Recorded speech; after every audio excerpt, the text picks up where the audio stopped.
Little DIY project here, just making a rain catchment system. Got this on Marketplace for $5.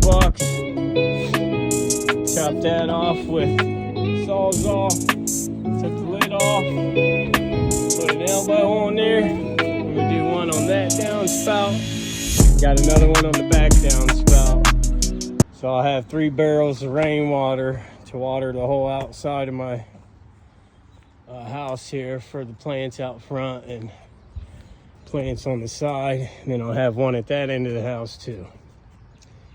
Pretty easy, fast, easy, and cheap.